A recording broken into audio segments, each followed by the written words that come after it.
Caríssimo Guilherme Boulos, como costumo dizer, essa não é uma entrevista, é uma conversa entre amigos.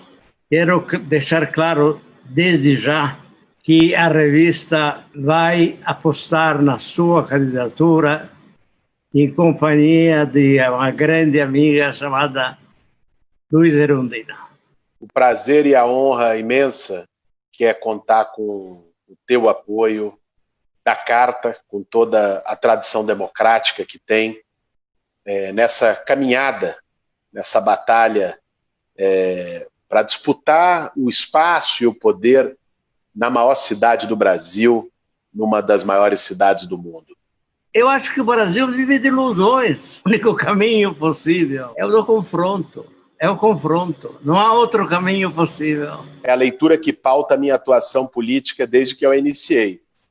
Foi por isso que eu fui atuar no Movimento Sem Teto, que é um movimento que é um movimento de confronto em relação às estruturas arcaicas de propriedade no Brasil, porque ninguém abre mão dos seus privilégios voluntariamente por conta própria. Então, eu partilho da tua ideia que sem democracia social e econômica, a democracia política é muito limitada. Mesmo após a redemocratização, as ditas reformas estruturais, a reforma agrária, a reforma urbana, a reforma do sistema financeiro, as reformas de base, são elas.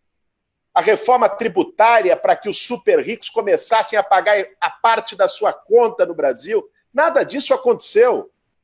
Né? O racismo estrutural, o machismo estrutural, nossa sociedade segue profundamente violenta, intolerante. Penso em você não como uma liderança local, penso em você como uma liderança nacional.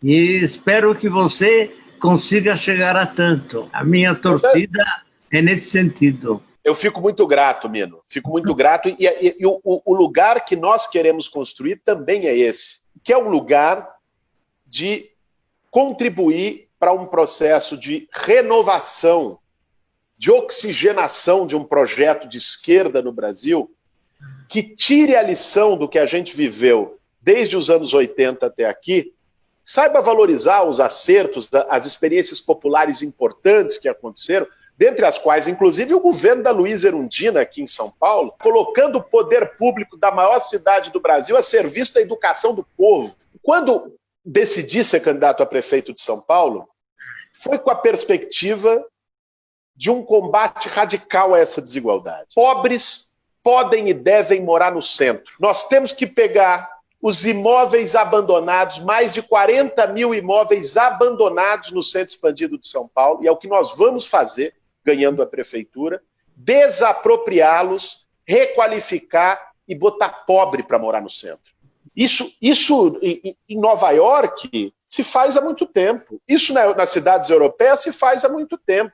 Oxfam Brasil, no caso, fez um levantamento divulgado hoje, dizendo que os bilionários brasileiros ficaram 34 bilhões de dólares mais ricos nesses quase 5 meses de pandemia. Nessa mesma semana em que sai o dado da Oxfam, nós tivemos a apresentação da proposta do Paulo Guedes de reforma tributária, onde ele quer taxar livros e produtos da cesta básica. E não há uma única palavra em taxar grandes fortunas. No Brasil, quem recebe 5 salários mínimos paga 27,5% de imposto de renda como alíquota. Quem recebe de lucro e dividendo 5 milhões de reais não paga R$1 de imposto. A realidade tributária do Brasil é uma das coisas mais escandalosas que existe no planeta. É um Robin Hood ao contrário, que tira dos mais pobres para dar para os super ricos. Combater a desigualdade no Brasil passa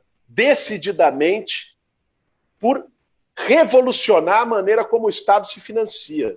Bairros populares, comunidades, têm que ser isentas de IPTU. Não tem que pagar nada de IPTU. Regiões onde estão super ricos precisam ter uma cobrança de IPTU proporcional. A lógica é quem tem mais paga mais, quem tem menos paga menos. Uma lógica básica de justiça. As mudanças que precisam ser feitas no Brasil envolvem derrotar um setor destrutivo e atrasado, que você nomeia muito bem como a Casa Grande, que nós poderíamos nomear como a elite econômica e financeira do Brasil, para que a gente consiga encarar o desafio histórico que nós temos no Brasil e tomar o combate à desigualdade como o valor principal de um outro projeto de país, de um outro modelo de desenvolvimento, que seja a redenção dos de baixo. Para que isso aconteça, vai precisar existir luta social. Não vai ser apenas por processos eleitorais, que são necessários para a disputa do poder,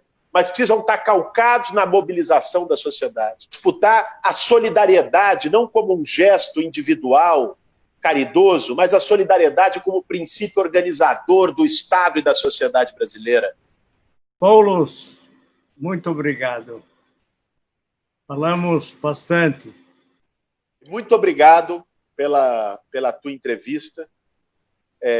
Parabenizo a tua lucidez e a tua conversa. Nossa conversa. É que eu estou com mais dificuldade de chamar de conversa, porque, ao contrário de você, eu estou com um mero copo d'água e contemplando você degustando um vinho tinto aí na redação da carta. Tá vendo? É uma conversa em termos desiguais.